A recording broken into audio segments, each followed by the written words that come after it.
Walking into the Summit Plaza lobby, I savored the irony of the moment.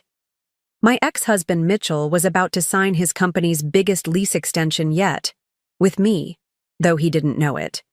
The same man who left me for his secretary and said, I'd never amount to more than a housewife was about to discover that I now owned the very building his precious company called home. As he strutted into the conference room, his new wife Ashley trailing behind him, I suppressed a smile. The property acquisition papers in my briefcase were about to change everything. The marble floors of Summit Plaza echoed under my heels as I made my way to the executive conference room. Before we jump back in, tell us where you're tuning in from, and if this story touches you, make sure you're subscribed, because tomorrow I've saved something extra special for you. 3 years had transformed me from Allison Parker, the naive housewife Mitchell had discarded, into Allison Reynolds, CEO of Vertex Properties, one of the city's fastest-growing commercial real estate firms. Most tenants knew me only by reputation or through intermediaries, a strategy that had served me well, especially for this moment. Through the glass walls, I could see Mitchell adjusting his designer tie, probably rehearsing the speech he'd give about his company's tremendous growth and why they deserved preferential lease terms. He hadn't changed a bit. Same arrogant posture, same way of commanding attention, same habit of keeping his new wife Ashley, his former secretary, 2 steps behind him. The conference room door opened smoothly under my touch. "Good morning," I said, watching Mitchell's eyes sweep over me without recognition. 3 years, a complete style transformation, and his own self-absorption worked in my favor. "I'm representing Vertex Properties today." "Finally," Mitchell huffed, checking his Rolex. "We expected the owner. I specifically requested—" "I apologize for any confusion," I interrupted smoothly, setting my briefcase on the polished table. "I assure you, I have full authority to handle this negotiation." Ashley shifted uncomfortably in her seat, perhaps picking up on something in my voice that Mitchell, in his arrogance, missed completely. The room filled with the soft sounds of papers being arranged as our respective teams settled in. Ryan, my chief legal counsel, sat to my right, while Logan, my operations director, took the seat to my left.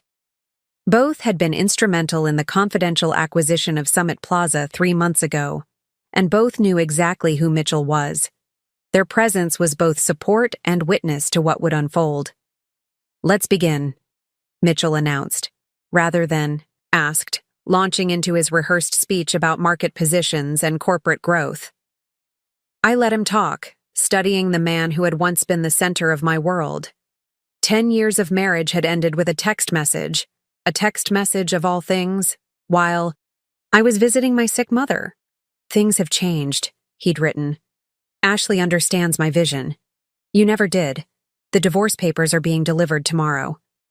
That was the moment that had broken me, and then rebuilt me into something stronger. While Mitchell flaunted his new relationship all over social media, I'd quietly enrolled in real estate finance courses. While he bragged about his company's expansion, I'd learned the intricacies of commercial property acquisition. While he built his business empire within these walls, I'd been building something far more substantial. "Which is why we're prepared to sign a 10-year lease extension," Mitchell concluded, sliding a proposal across the table. "Of course, we'll need significant concessions given our status as the building's anchor tenant." I picked up the proposal, skimming terms I'd already memorized. "Interesting," I said, letting the word hang in the air. "But I'm afraid these terms won't work for us." I reached into my briefcase, extracting a different document. "We have a counterproposal." Mitchell's face darkened. "Counterproposal? Do you have any idea who I am? Who Sterling Tech is in this market?" "Oh, I know exactly who you are, Mitchell." I met his eyes directly, watching as the first flicker of recognition crossed his face. "In fact, I know far more about you than you might think." Ashley's sharp intake of breath broke the sudden tension. "Mitchell," she whispered. "Isn't she Allison?" Mitchell's voice cracked slightly, his composure slipping for the first time. What are you— You work for Vertex? I smiled, savoring the moment I'd pictured for months. Not exactly. I slid my business card across the table, watching as his eyes fixed on the title. Allison Reynolds, CEO, Vertex Properties.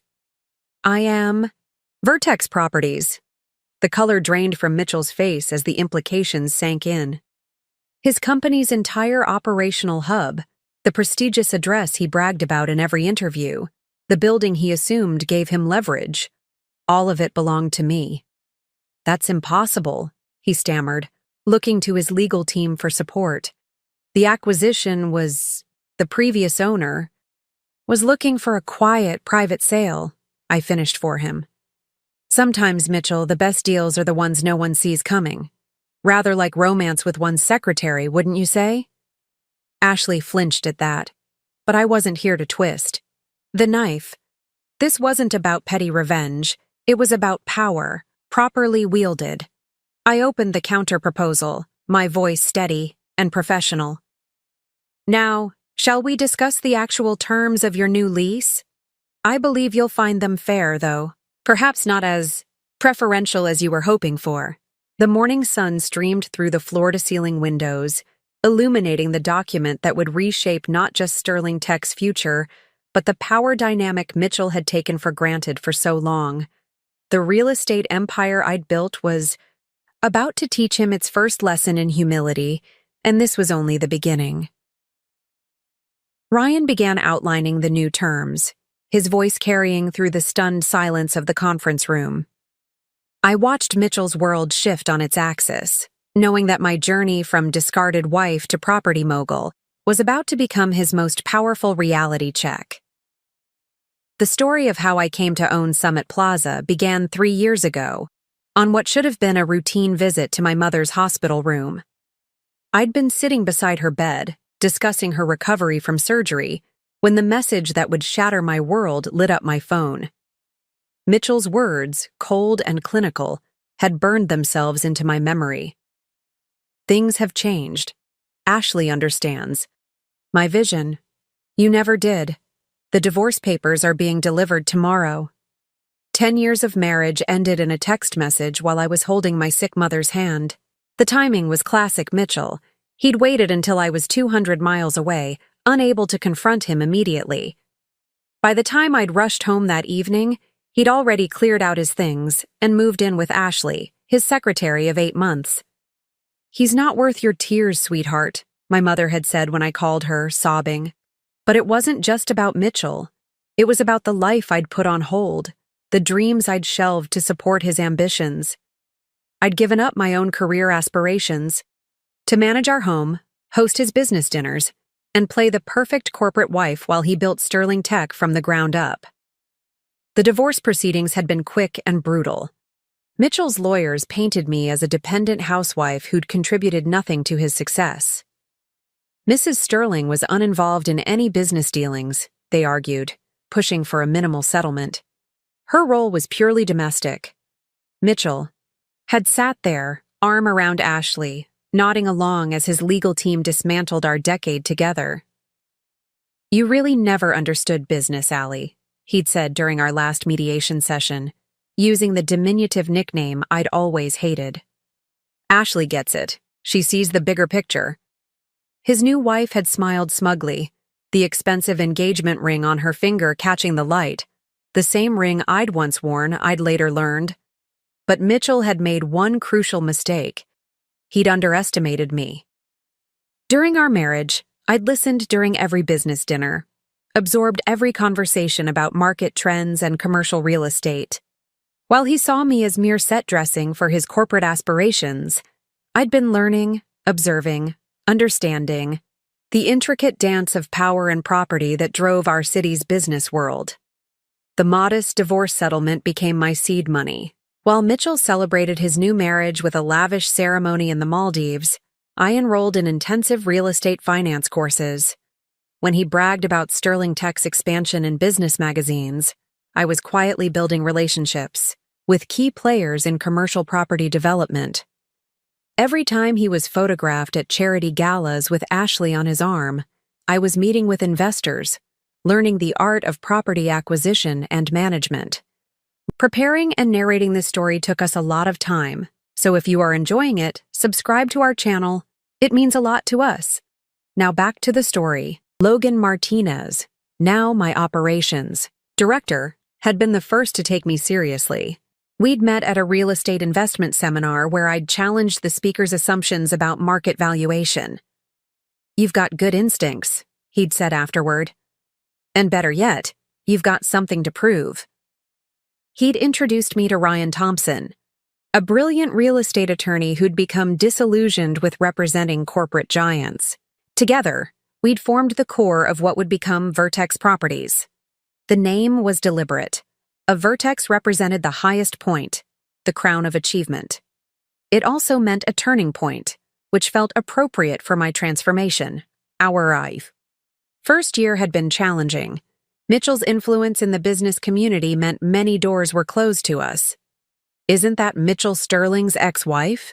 Whispers would follow me through networking events.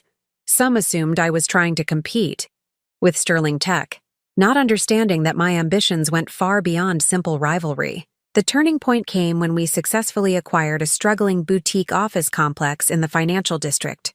Where others saw an outdated liability, I recognized untapped potential. Within 6 months, we'd transformed it into a thriving hub for tech startups, generating returns that caught the attention of serious investors. "You have a gift for seeing value others miss," Tanya Richards, our first major investor, had said. She'd become not just a financial backer, but a mentor, teaching me the nuances of large-scale property acquisition. Under her guidance, Vertex Properties grew from a small venture into a significant player in the commercial real estate market. Each success built upon the last. A block of retail spaces in the Arts District, a mixed-use development on the riverfront. With each acquisition, we refined our approach. Quiet, strategic, focused on long-term value rather than quick profits. Our reputation grew among those who mattered, while staying out of the spotlight Mitchell so desperately craved. When the opportunity to acquire Summit Plaza appeared, it seemed almost too perfect. The prestigious downtown tower housed not just Sterling Tech but several other major corporations. The previous owner, approaching retirement, wanted a private sale to avoid market speculation. Through careful negotiation and the relationships we'd built, Vertex Properties emerged as the ideal buyer. "Are you sure you want to do this?" Ryan had asked when we prepared the acquisition papers. "It's going to come out eventually that you own his building." I'd smiled, remembering Mitchell's dismissive words during our divorce. Sometimes the best revenge isn't revenge at all. It's showing them exactly what they failed to see. The purchase had been completed with minimal publicity, structured through a holding company to maintain privacy.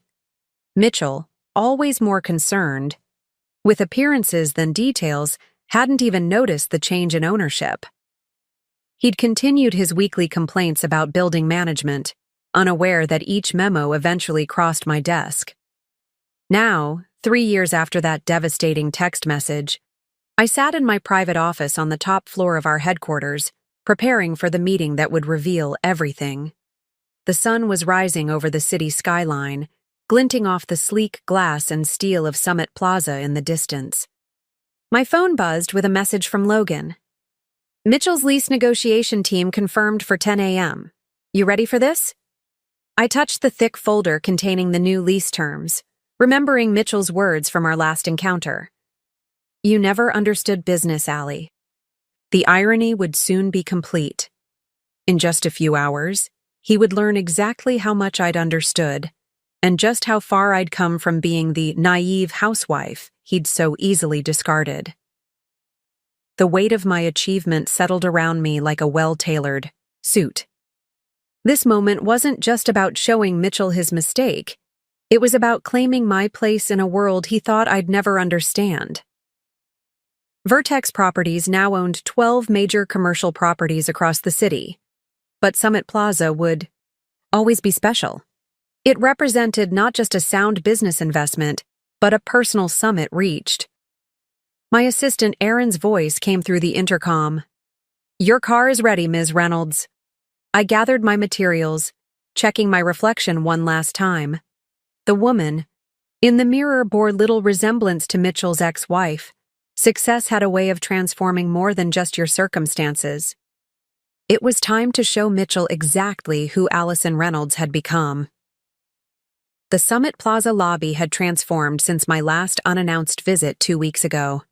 Fresh orchids adorned the security desk, and the marble floors gleamed under the morning light, small changes I'd quietly authorized to prepare for today. The security guard, who knew my true identity, nodded discreetly as I passed. "Good morning, Ms. Reynolds," he murmured, barely audible. We'd carefully choreographed every aspect of this morning, including how building staff would interact with me. Until the revelation, I needed to maintain the appearance of just another Vertex Properties executive. The elevator ride to the 42nd floor gave me time to observe the other occupants, employees of Sterling Tech who had no idea their true building's owner stood among them. 2 young analysts whispered about the upcoming lease negotiation, their conversation carrying in the confined space. "Mitchell's been impossible all week," one muttered. "The lease thing has him stressed. Did you see the email about the meeting? Someone from Vertex is coming instead of the owner. He's going to lose it." I suppressed a smile, pretending to check my phone. If they only knew. The subtle power of standing there, invisible yet in complete control, was intoxicating. 3 years ago, I had been invisible to Mitchell in a very different way. Overlooked, underestimated, dismissed. Now, invisibility was my choice, my weapon. The elevator opened onto Sterling Tech's main floor, a space I knew intimately, though I'd never set foot in it. Every renovation request, every maintenance report, every security footage had crossed my desk over the past 3 months. I'd studied the layout obsessively, preparing for this moment. Mitchell's corner office dominated the floor, its glass walls, offering a panoramic view of the city. Through them, I could see him pacing, gesturing emphatically while speaking on his phone. Ashley sat at her special desk near his office, no longer a secretary, but not quite an executive. Mitchell had created a unique position for her, something between assistant and partner, a detail I'd learned from HR reports. Logan materialized at my elbow, right on schedule. "Conference room is ready," he murmured. "Ryan's reviewing the final documents with legal." Mitchell's team arrived early to set up. "They've prepared quite a presentation." "Let them," I replied softly. "The more elaborate their proposal, the more satisfying the revelation will be." We walked past the open workspace where dozens of employees pretended not to watch us. Their whispered conversations fell silent as we passed, then resumed with increased intensity. News of Vertex's representative arriving had spread quickly, exactly as planned. The conference room itself was a testament to Mitchell's ego, the largest on the floor, with a custom-made table he'd insisted on installing last year. I'd approved that request personally, knowing this day would come.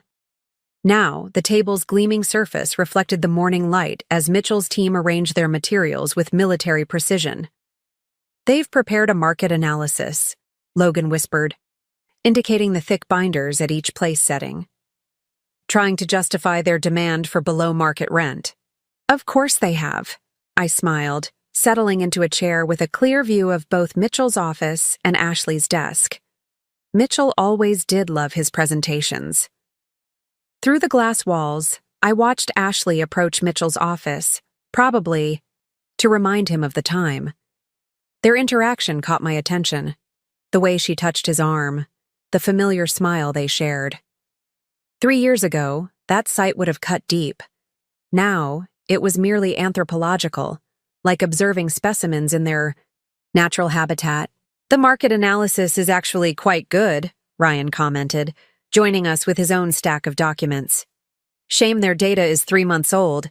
The newest developments in the downtown corridor completely changed their argument." "Don't worry," I assured him. "I've memorized all the current numbers." Mitchell always did underestimate the importance of up-to-date research. More Sterling Tech executives filed in, each carrying identical binders, each throwing curious glances my way. I recognized them all from their personnel files. Tanya Richards, head of operations, Chris Anderson, chief financial officer, and several others who'd climbed the corporate ladder under Mitchell's leadership. Is it true? I overheard one whisper to another. The owner's not coming? Mitchell's furious. He spent weeks preparing for this negotiation. Their conversation cut, off as Mitchell himself appeared in the doorway, Ashley 2 steps behind him. He'd always had a flair for dramatic entrances, timing them for maximum impact. Some things never changed. Well, he announced, surveying the room like a general before battle. Shall we begin? The next 15 minutes were an exercise in restraint, as Mitchell's team launched into their carefully prepared presentation. Slides flashed across the screen, each one building their case for preferential treatment. I took detailed notes, not because I needed them, but because it gave me something to focus on besides the delicious irony of the situation. As you can see, Mitchell was saying, pointing to a graph, Sterling Tech's presence has increased property values in this entire district. We deserve recognition for that contribution. I noticed Ashley watching me intently from her seat beside Mitchell. Perhaps she sensed something familiar, or perhaps she was just trying to read my reactions to their proposals. Either way, her scrutiny added another layer of tension to the room. Logan leaned over, ostensibly to share a document, and whispered, "He's building to the big finish. You ready?" I nodded almost imperceptibly. The timing had to be perfect. Let Mitchell reach the peak of his presentation before the revelation. Let him think he was in complete control before pulling the rug out from under him. Furthermore, Mitchell continued, his voice carrying that familiar tone of absolute certainty, our market research suggests that comparable properties are leasing at significantly lower rates. We believe our proposal reflects a fair valuation. I glanced at my watch. Almost time. The sunlight streaming through the windows had reached the perfect angle, illuminating the conference room in a way that would make the upcoming moment even more dramatic. Everything was aligned for the revelation that would shatter Mitchell's carefully constructed world. As he approached his conclusion, I caught Ashley studying my profile more intently. Recognition flickered in her eyes, the way one might almost place a face from a dream. She shifted uncomfortably in her seat, her hand moving to touch Mitchell's arm in warning, but he was too engrossed in his presentation to notice. The stage was set. The players were in position. 3 years of planning was about to culminate in a moment of perfect clarity. Mitchell Sterling was about to learn that the wife he'd discarded had become the most powerful person in his professional world. Your market analysis is impressive, I began, my voice carrying the quiet confidence that 3 years of success had built. But there are some significant oversights we should address.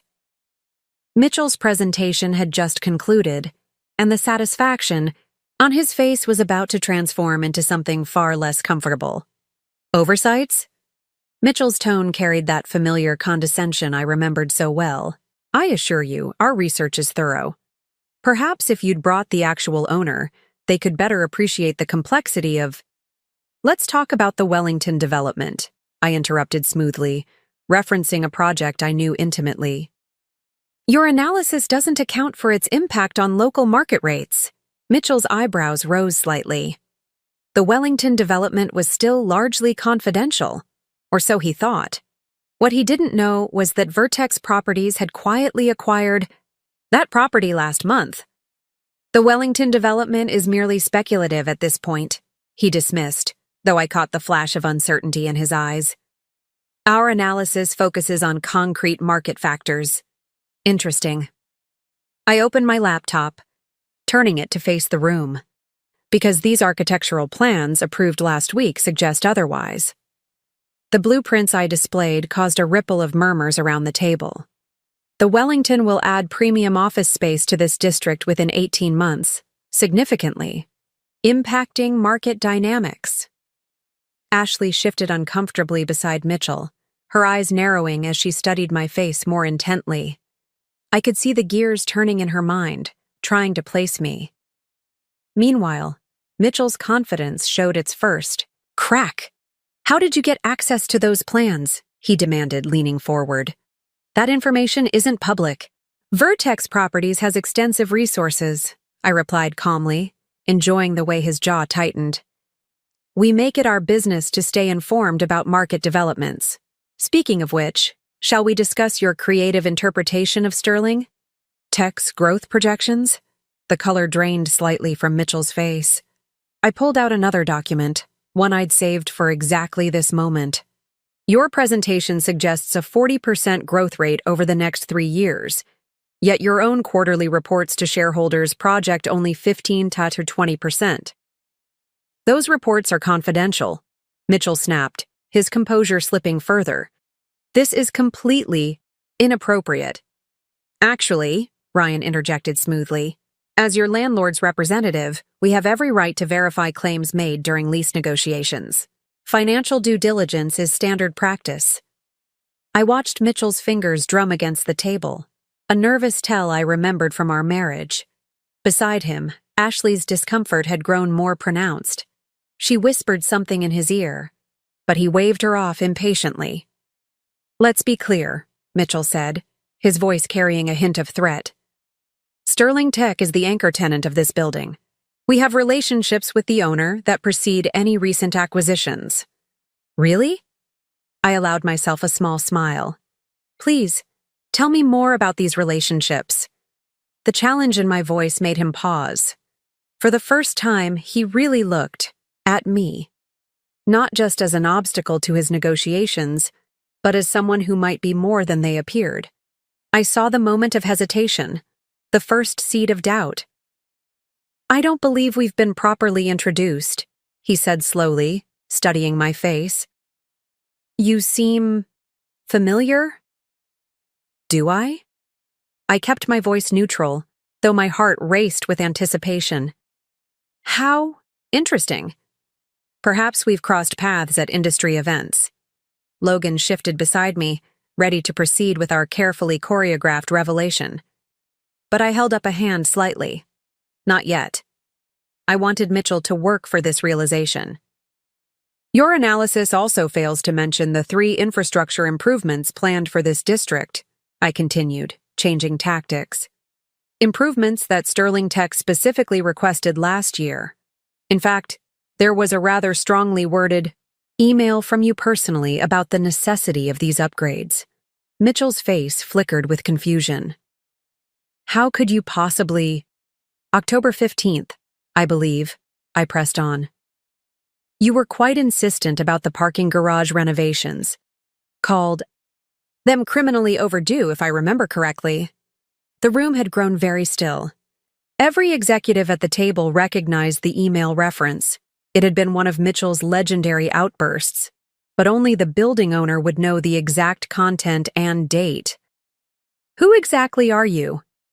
Mitchell's voice had lost its condescending edge, replaced by something closer to wariness. Ashley suddenly grabbed his arm. "Mitchell," she whispered urgently. "Look at her eyes. Really look." I met his gaze steadily, watching as recognition finally began to dawn. The confident mask he'd worn all morning cracked further, uncertainty creeping in around the edges. "No," he said softly. "It can't be." "Having trouble placing me, Mitchell?" I asked, my voice carrying just a hint of the satisfaction I felt. "You once told me I'd never understand business, that I lacked vision, that Ashley here was so much better suited to your professional aspirations." The color drained completely from his face. Around the table, his executives exchanged confused glances, not yet understanding the drama unfolding before them. "Allison?" His voice cracked slightly on my name. "But you're currently deciding the fate of your lease?" I finished for him. "Yes, it appears I am. Life has a way of coming full circle, doesn't it?" Ashley's grip on Mitchell's arm had tightened, her own face a mask of shock. The woman she'd helped discard, the wife she'd replaced, now sat across from them holding immense power over their company's future. "This is impossible," Mitchell muttered, more to himself than anyone else. "Vertex Properties? The acquisition? You couldn't possibly—" "Oh, but I could," I replied softly. "And I did. Shall we continue discussing those market rates now? I believe you'll find my understanding of business has improved significantly since we last spoke." The conference room had grown so quiet you could hear the gentle hum of the air conditioning. Every person at the table was frozen, watching this unexpected drama play out before them. Mitchell's carefully constructed world was unraveling thread by thread, and we were only just beginning. "Now," I said, opening another folder with deliberate slowness, "about those lease terms you proposed." The stunned silence in the conference room transported me back to another pivotal moment, exactly 3 years and 2 months ago. It was a Tuesday evening, and I was sitting alone in my kitchen, surrounded by divorce papers and shattered dreams. The house still smelled faintly of the dinner I'd prepared the night before Mitchell sent that text, a meal he'd never come home to eat.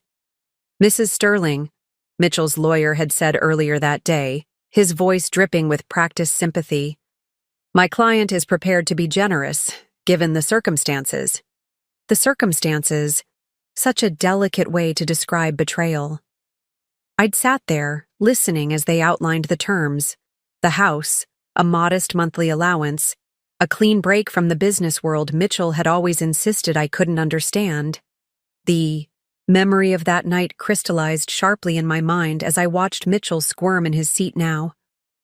I'd been going through old papers, trying to make sense of my new reality, when I'd found it, a business plan I'd drafted 2 years into our marriage. Mitchell had laughed it off at the time, calling it cute, that I thought I understood real estate investment. "Honey," he'd said, patting my hand condescendingly, "stick to planning dinner parties. That's what you're good at." Ashley, newly hired as his secretary then, had been standing in the doorway, hiding a smirk. I'd folded the business plan away, burying my ambitions under the weight of his dismissal. But that night, alone in the kitchen, I'd reread my old proposal. The projections had been solid. The market analysis, though amateur, had shown insight. Properties I'd identified as promising investments had indeed appreciated significantly. Mitchell hadn't rejected my ideas because they were bad. He'd rejected them because they weren't his.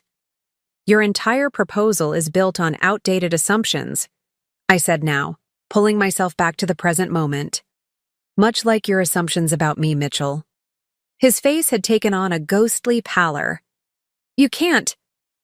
This isn't—" He turned to Ashley, as if she could somehow make this situation disappear, but she was staring at me with a mixture of fear and dawning comprehension. The memory of their wedding announcement filled my mind, how they'd posed in front of Sterling Tech's logo, Mitchell proudly declaring his marriage to a woman who truly understood his vision. The photos had been everywhere, each one a paper cut to my healing heart. But they'd also been fuel for my transformation. "Do you remember what you said to me during the divorce mediation?" I asked, my voice steady. "When I asked about my contributions to your success?" Mitchell's jaw clenched. He remembered. "You said, 'Planning parties isn't the same as planning business strategy, Allie.' You were so convinced that hosting potential investors, maintaining relationships with clients, understanding their needs and aspirations, none of that counted as real business acumen." I opened another folder, revealing documents that made Mitchell's eyes widen. Interesting, then, that those same relationships proved so valuable when I began acquiring properties. Your former clients remembered me, Mitchell. They remembered who really listened to their concerns during all those dinner parties. The room had grown uncomfortably warm. Or perhaps it was just the heat of long-suppressed truths finally being spoken. 3 years ago, I'd sat in my mother's hospital room, reading that devastating text message over and over, trying to understand how 10 years of marriage could end so coldly. You'll bounce back, my mother had said, squeezing my hand. You're stronger than he knows. She'd been right, though neither of us could have predicted just how completely I would reinvent myself. The night you moved out, I continued, watching. Mitchell shift uncomfortably. You left behind your files on the Summit Plaza acquisition proposal. Did you ever wonder why you lost that bid 3 years ago?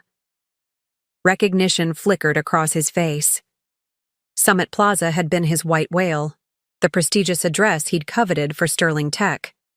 He'd been outbid by a mysterious investor, forcing him to lease rather than own the building. Now, understanding dawned in his eyes. That was you? He whispered. Even then? My first major acquisition, I confirmed, though I acted through intermediaries. I'd learned from watching you, Mitchell. Sometimes the best power moves are the ones no one sees coming. Ashley's hand had fallen from Mitchell's arm, her designer bracelet catching the light, the same bracelet I'd once admired in a shop window, before Mitchell had bought it for her instead. The irony of her sitting here now, watching her husband's power crumble wasn't lost on me. Your dinner parties, Ashley said suddenly, her voice barely audible. The Robertson deal.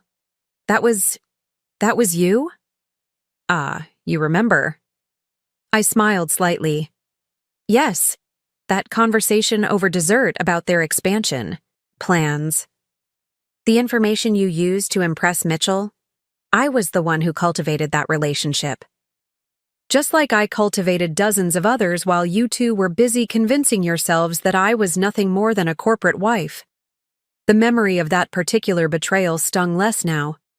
Ashley had used information from my carefully planned dinner party to position herself as invaluable to Mitchell, showing him she understood business in a way his wife never could.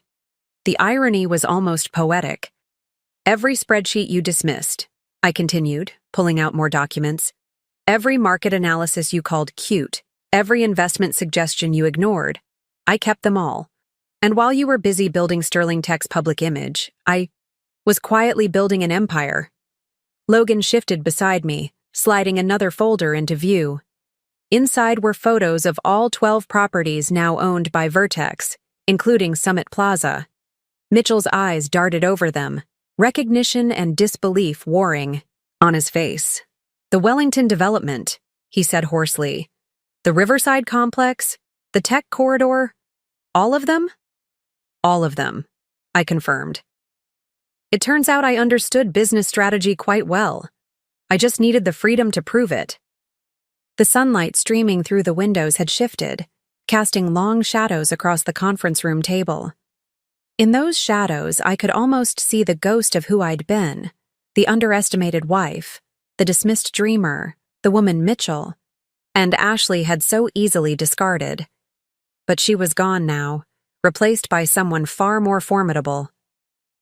Now, I said, straightening the papers before me, shall we discuss your new lease terms? I believe you'll find I'm quite thorough in my business. Dealings these days? The temperature in the conference room seemed to drop several degrees as I pulled out the new lease agreement. Mitchell's eyes remained fixed on the document, as if staring at it hard enough might change the reality of his situation. The Sterling. Tech executives around the table had grown eerily still, their earlier confidence evaporating in the face of this unexpected development. Before we proceed, I said, my voice carrying easily in the silence, let's review some interesting patterns we've noticed in Sterling Tech's building usage. I nodded to Logan, who distributed a series of reports I'd prepared personally. What is this? Mitchell demanded, though his voice lacked its earlier authority.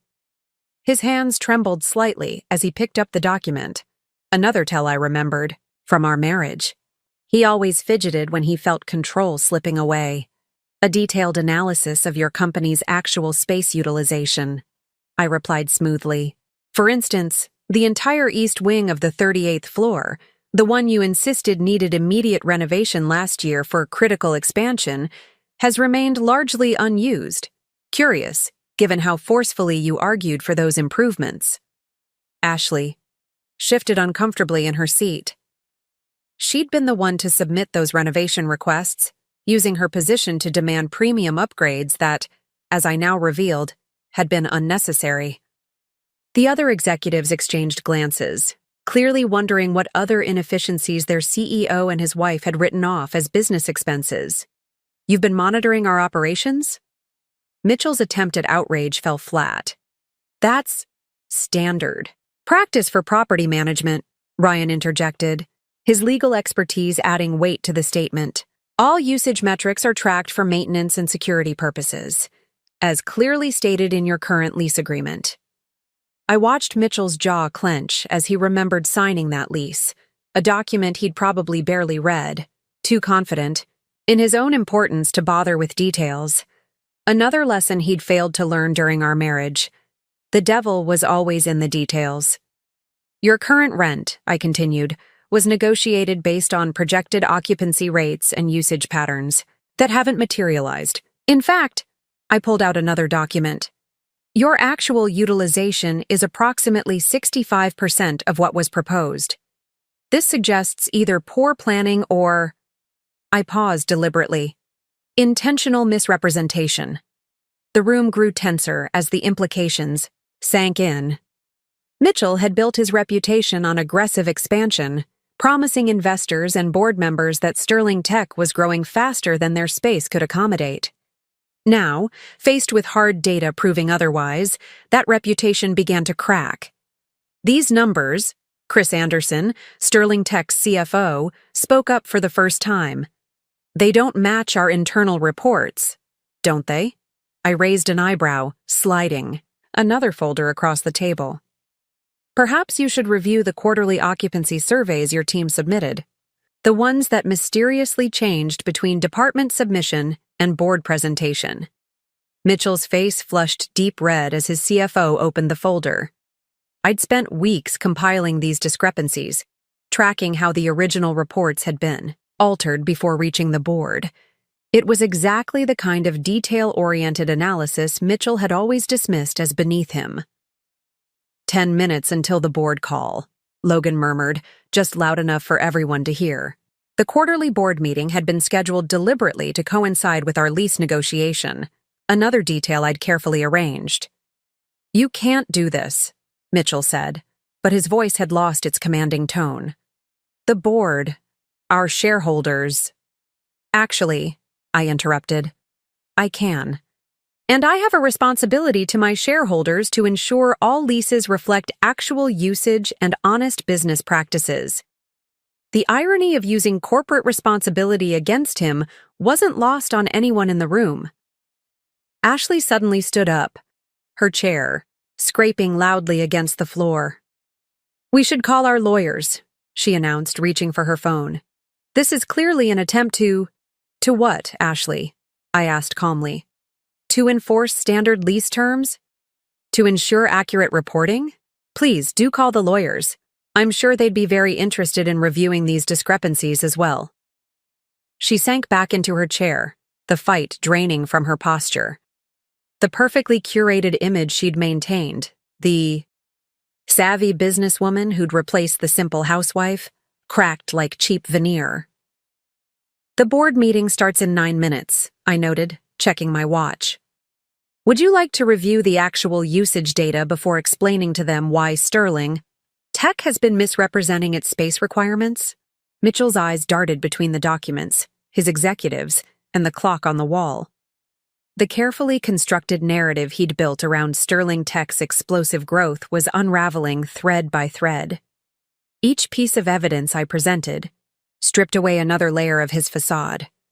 "What do you want?" he finally asked, his voice barely above a whisper. "Want?"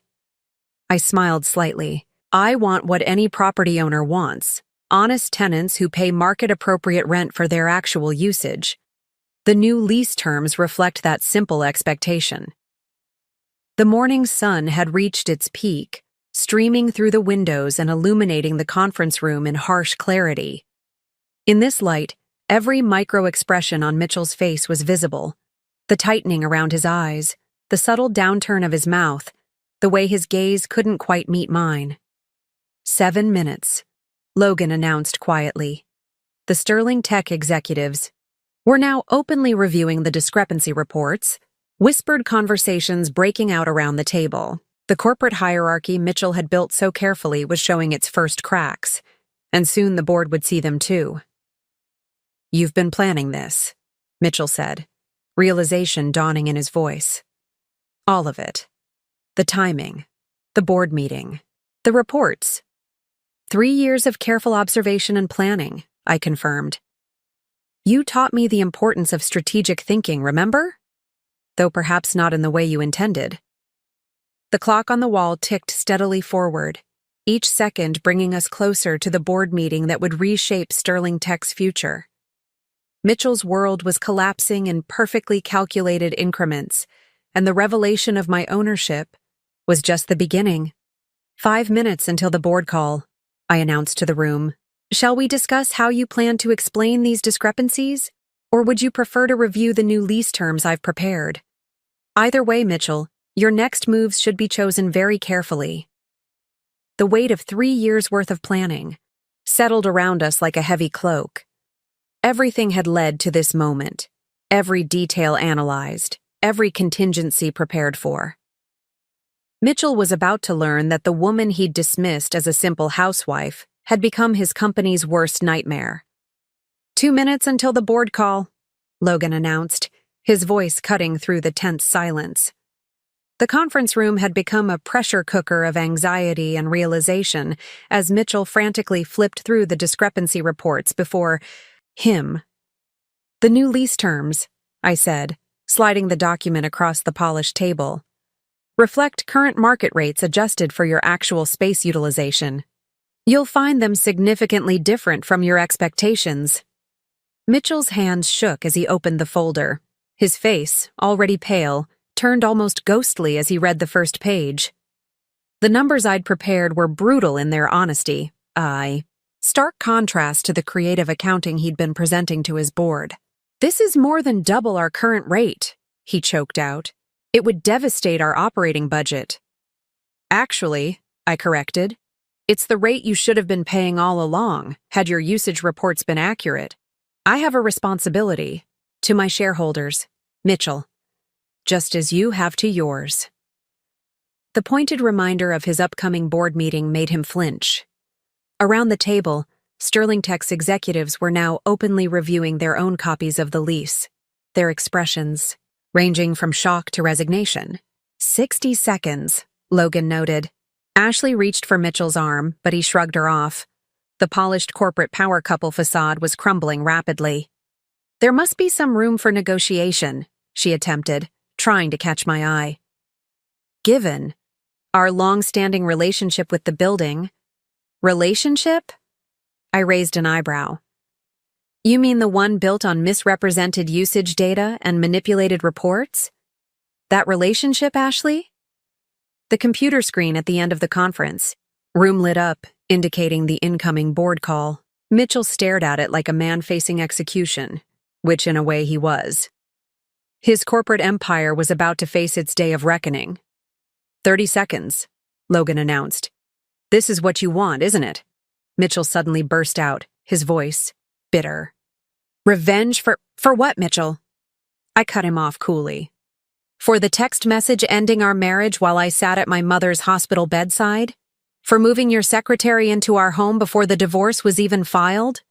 Or perhaps for spending years convincing me I couldn't understand business?" I leaned forward slightly. "This isn't revenge. This is business. You taught me that, remember?" The screen blinked with an incoming connection. Mitchell's board members would be joining any second, eager to hear about the lease negotiation he'd promised. Would secure their flagship location at preferential rates. 10 seconds, Logan said. I stood, smoothing my skirt with practiced calm. "Your board is waiting, Mitchell. Shall I explain the new terms, or would you prefer to do it?" The color drained completely from his face as the full impact of the situation hit him. His board was about to learn not only that their CEO had been misrepresenting space usage, but that his discarded wife now controlled their company's future. The connection went live, filling the screen with faces of Sterling Tech's board members. Their expressions were expectant, unaware of the drama that had unfolded in the conference room. "Good morning," the board chairman began. "Mitchell, I trust the lease negotiation is proceeding as planned?" Mitchell opened his mouth, but no words came out. His carefully constructed world was collapsing in real time, broadcast live to the very people he'd spent years impressing with artificial growth metrics and expansion plans.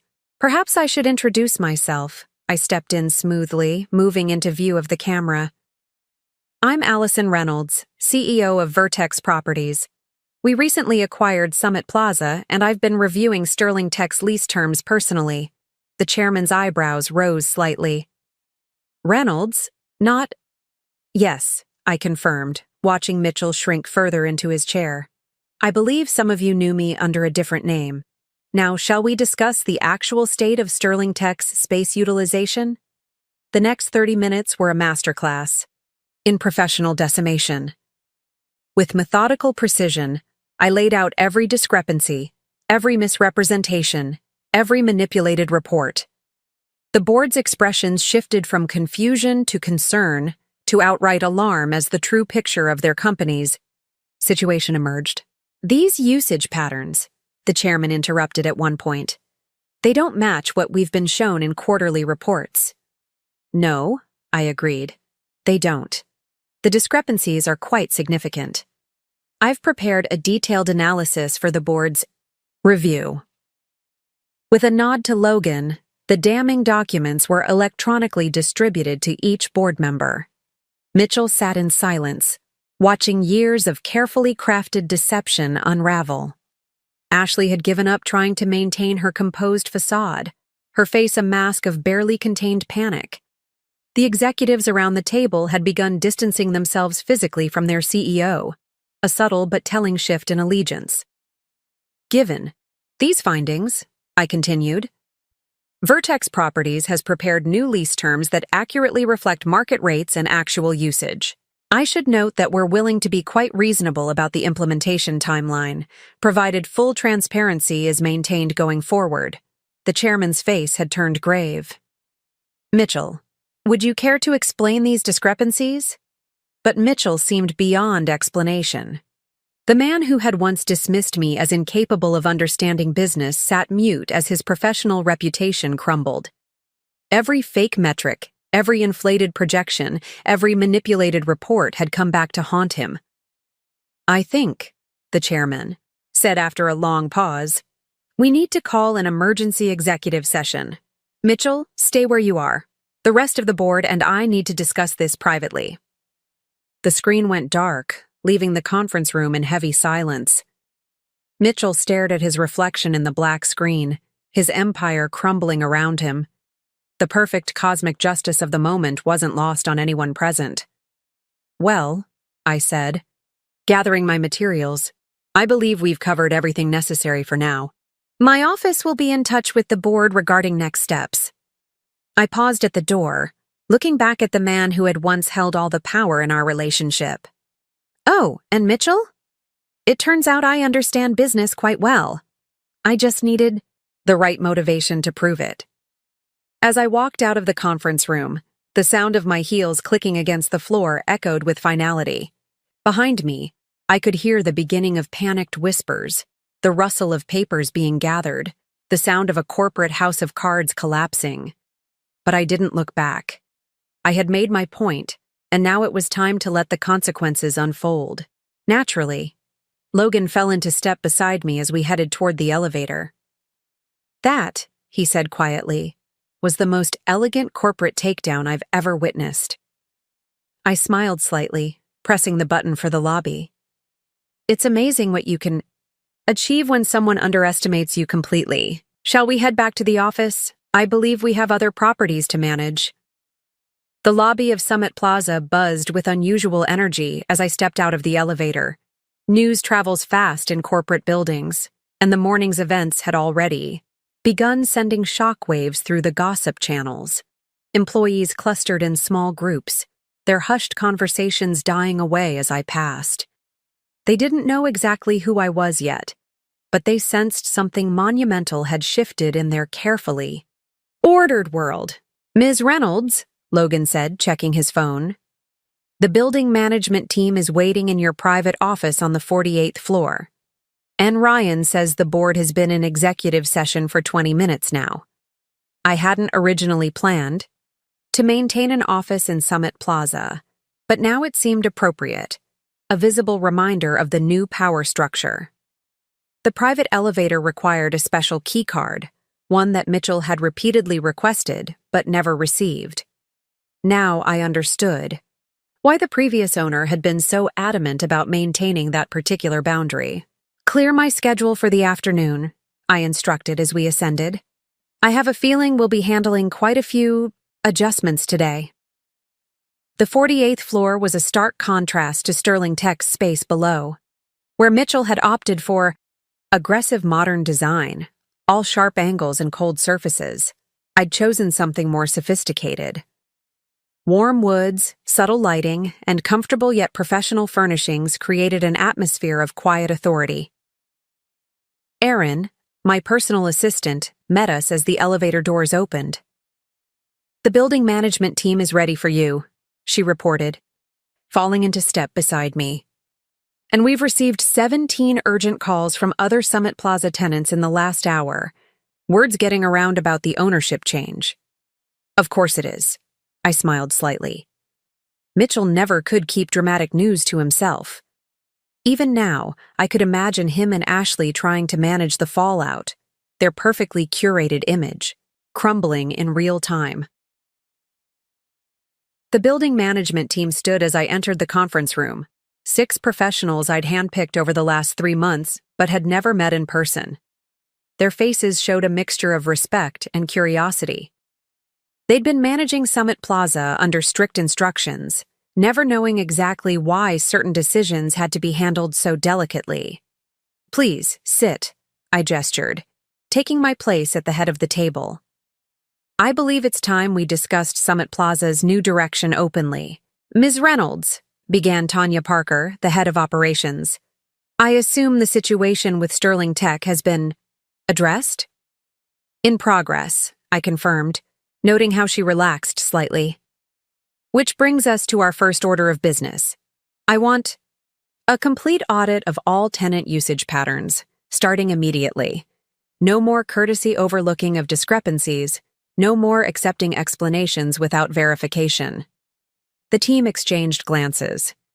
They'd suspected for months that Sterling Tech's reports weren't adding up, but the previous management structure had discouraged too much scrutiny. That ended today. "Additionally," I continued, "all renovation requests will now go through a new approval process. No more automatic authorizations based on tenant size or perceived importance." I looked pointedly at the maintenance supervisor. "I believe you'll find this makes your job considerably easier." He nodded emphatically. Mitchell's constant demands for unnecessary upgrades had been a source of frustration for the maintenance team for years. "Ms. Reynolds," Ryan appeared in the doorway. "Sterling Tech's board has reached a decision. They're requesting your presence." I checked my watch. 45 minutes of executive session. Shorter than I'd expected, but then again, the evidence had been quite compelling. "Continue with the meeting," I instructed Logan. "I'll handle this personally." The trip back to Sterling Tech's floor felt different now. The security guard's respectful nod was open rather than subtle. Employees who had whispered behind their hands earlier now stepped aside with deliberate deference. Amazing how quickly corporate culture adapts to new power structures. I found Mitchell still in the conference room, though his posture had changed dramatically. Gone was the arrogant CEO who had strutted in that morning. In his place sat a man who had just watched his carefully constructed world implode. Ashley was notably absent. The board members' faces filled the screen once again, their expressions now grave but determined. The chairman spoke first. "Ms. Reynolds, thank you for joining us again. We've reached several decisions regarding the matters you brought to our attention." Mitchell's shoulders slumped further. Whatever was coming, he already knew it wouldn't. Be good. First, the chairman continued, we've appointed an interim CEO effective immediately. Mitchell will be taking an indefinite leave of absence while we conduct a thorough investigation of all company reports and metrics.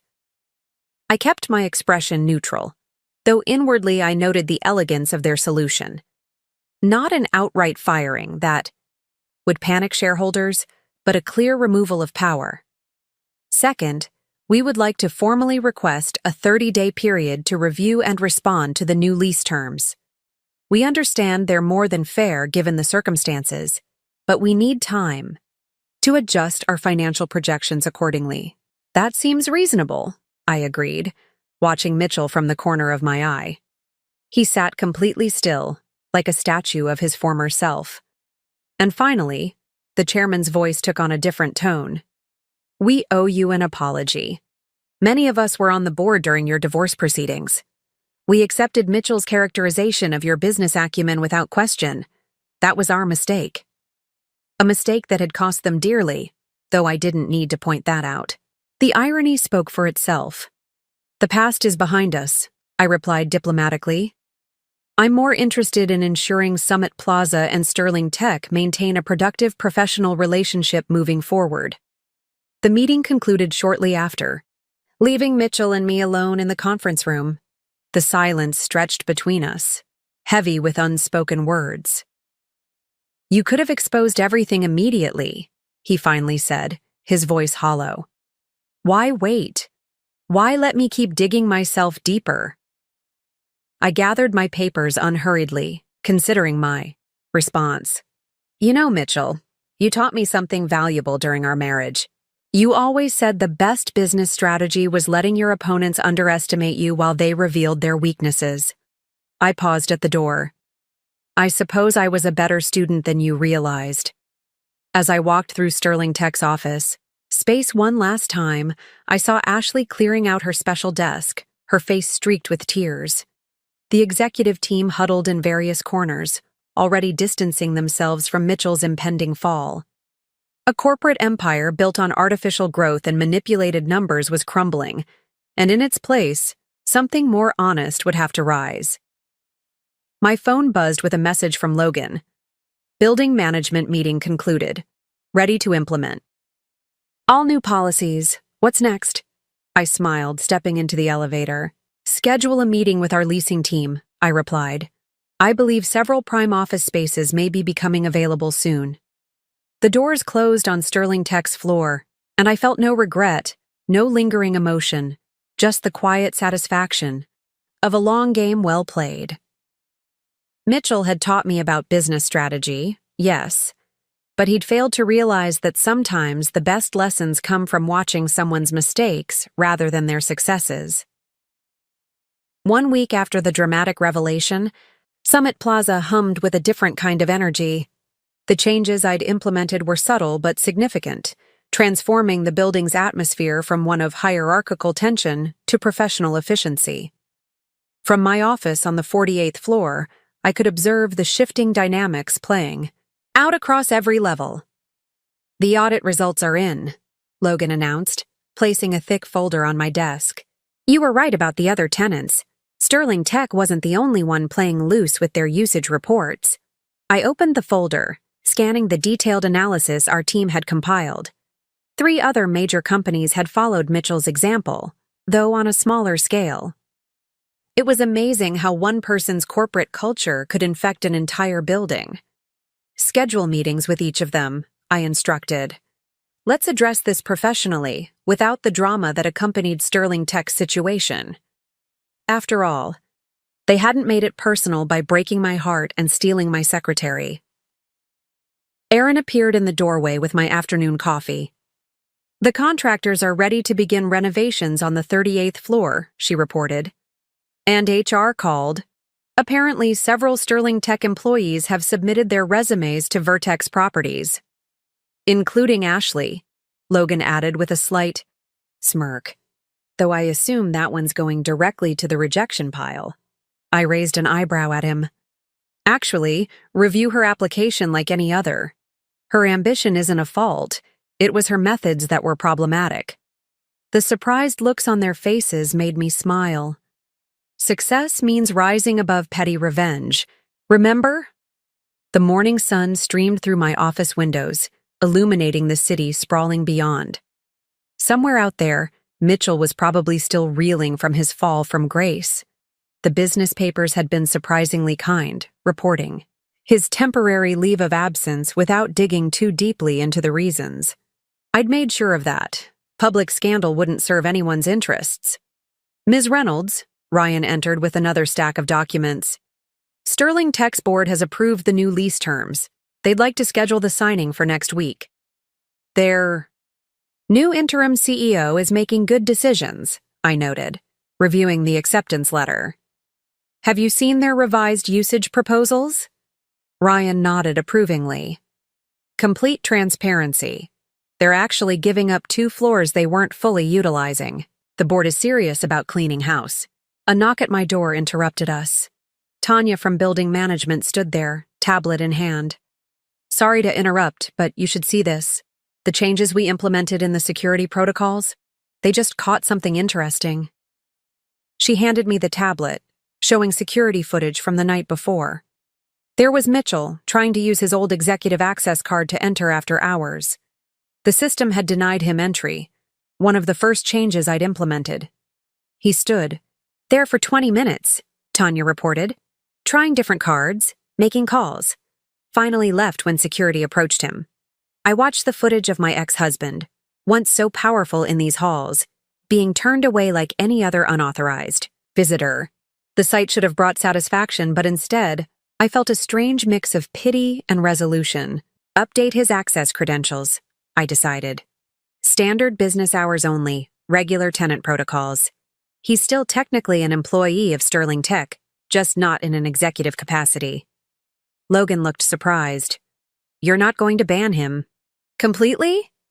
That would be emotional, not professional, I replied, turning back to my work. And I think we've all seen where emotional business decisions lead. The afternoon brought a steady stream of meetings, other tenants suddenly eager to ensure their relationships with the building's owner were on solid ground.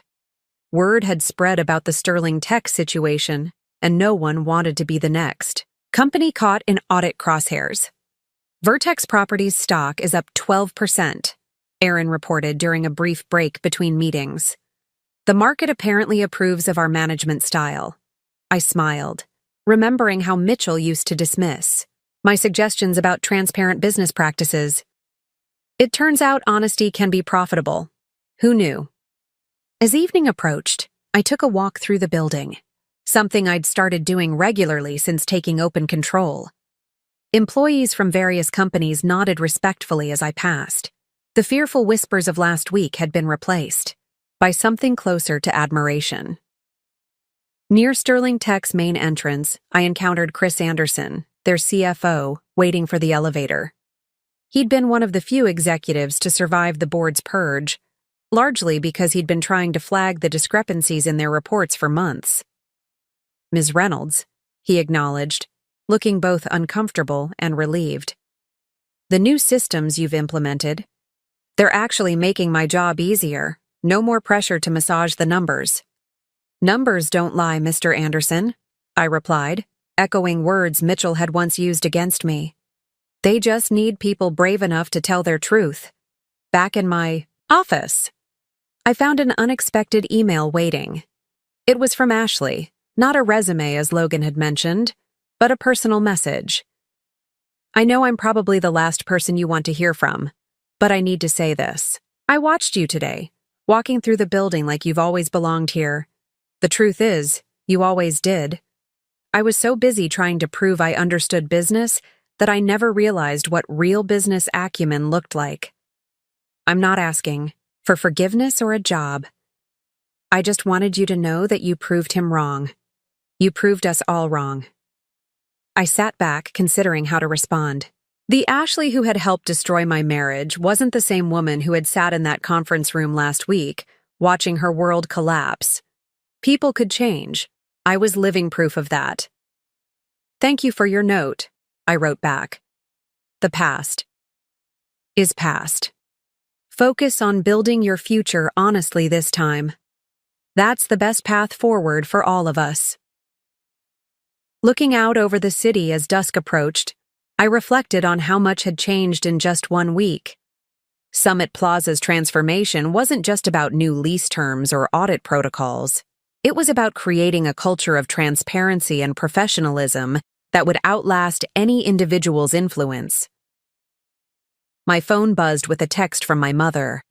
Saw the Business Journal article about Summit Plaza's revolutionary new management approach. My daughter, the real estate mogul. I always knew you had it in you.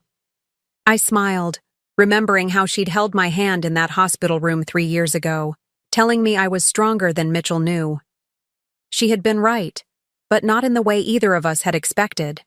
Strength wasn't about power over others or revenge for past wrongs. It was about building something better from the ashes of what was broken. As the city lights began twinkling on, I gathered my things to head home. Tomorrow would bring new challenges, new opportunities to prove that success built on integrity was the most sustainable kind.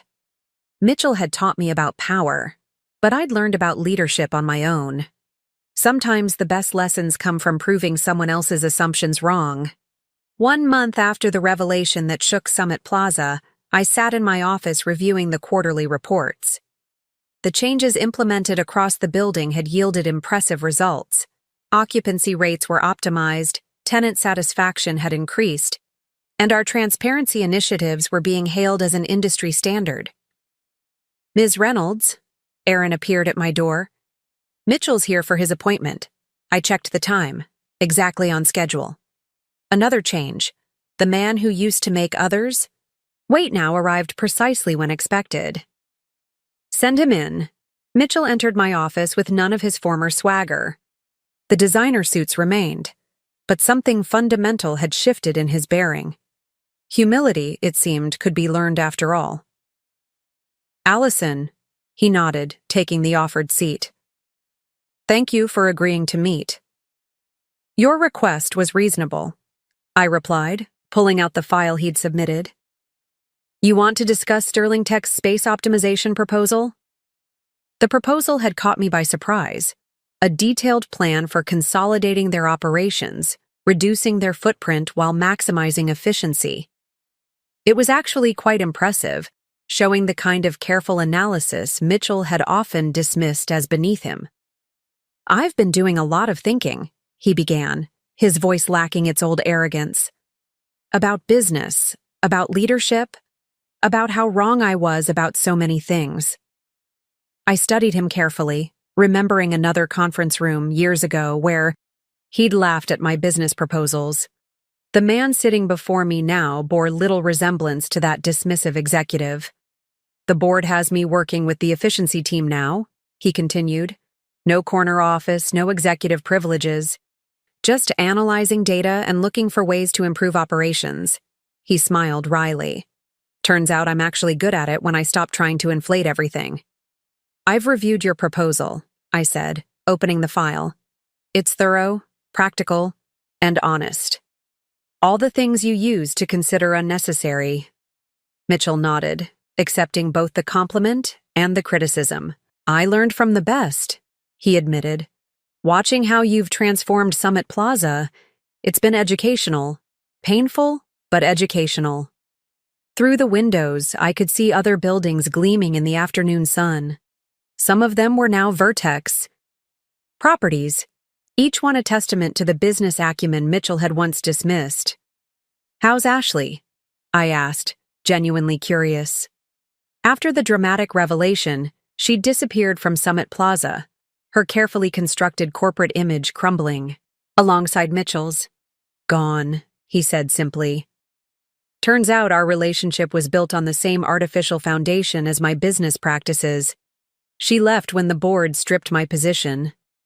He paused, considering. You know, she actually said something interesting. Before she left. She said you were everything she'd been pretending to be. The irony wasn't lost on either of us.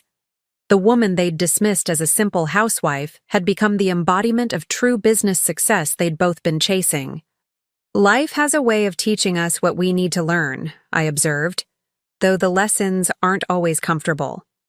Speaking of lessons, Mitchell shifted slightly. I saw the notice about Vertex's new mentorship program for women in business. That's good. Important. The program had been my latest initiative, designed to help other women avoid the barriers I'd faced. Success meant nothing if you couldn't use it to lift others up. We've had over 200 applications, I told him.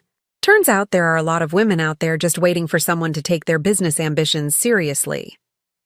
Mitchell had the grace to look uncomfortable. I've been thinking about that too.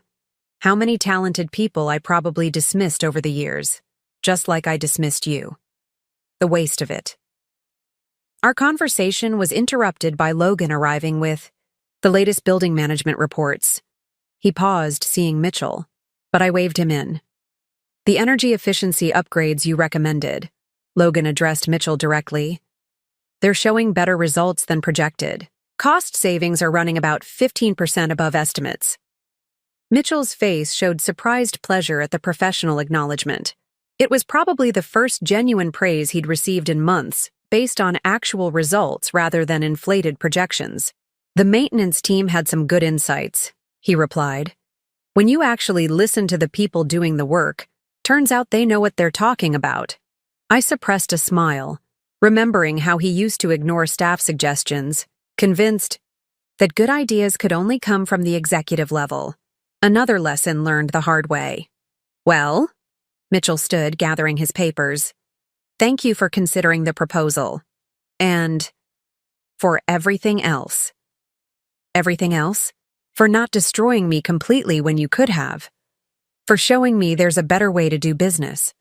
For proving me wrong about you in the most spectacular way possible. He managed a small smile. The board's right. You're the best thing. That could have happened to Summit Plaza.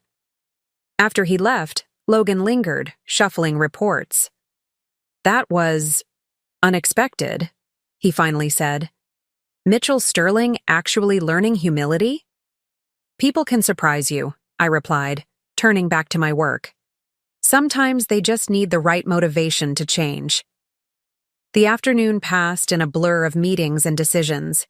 Summit Plaza ran smoother now, with clear protocols and transparent communications, replacing the old system of executive privileges and hidden agendas. Even the security guards seemed more relaxed, no longer required to enforce arbitrary rules based on status. As evening approached, I took my usual walk through the building. The atmosphere had transformed over the past month.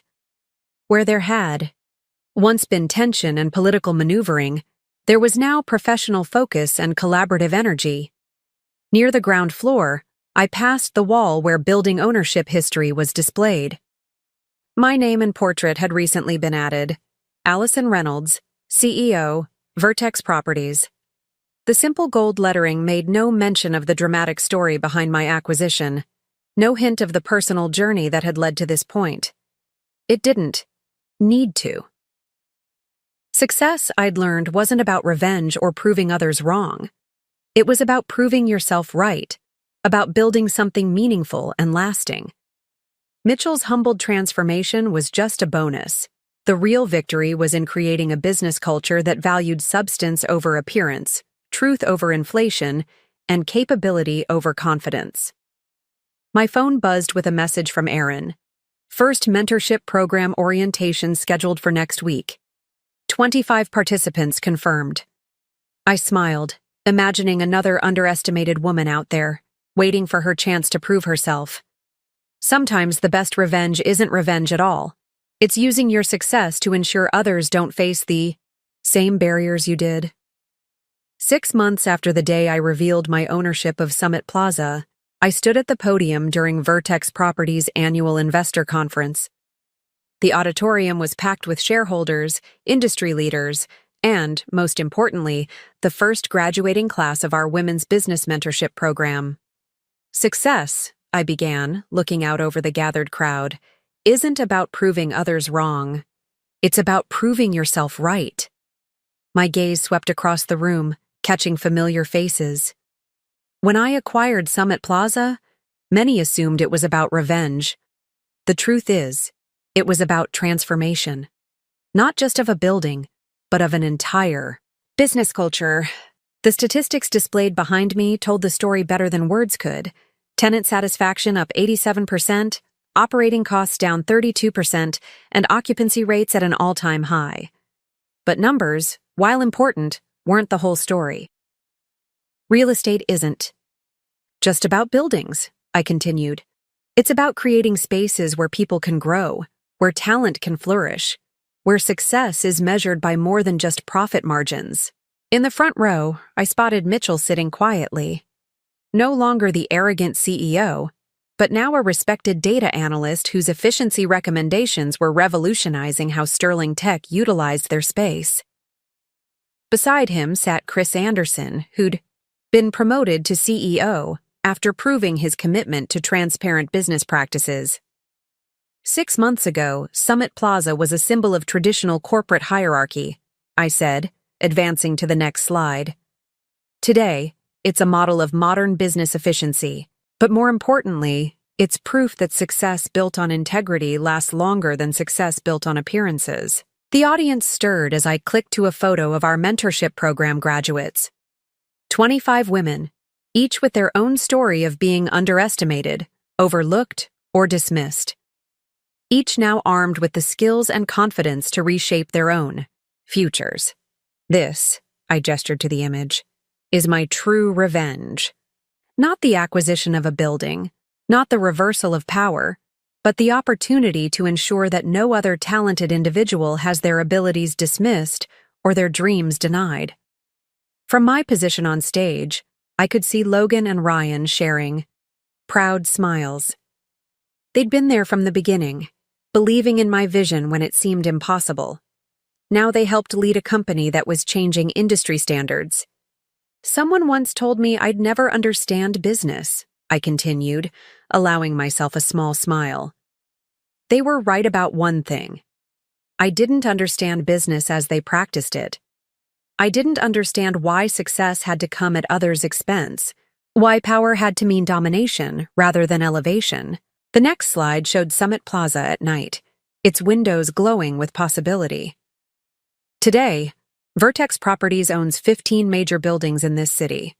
But our real assets aren't made of steel and glass. They're the people who've learned that. True success comes from lifting others as you climb. In the audience, I spotted Ashley sitting near the back. She'd recently launched her own small consulting firm, building an honest business from the ground up. Our eyes met briefly, and she nodded.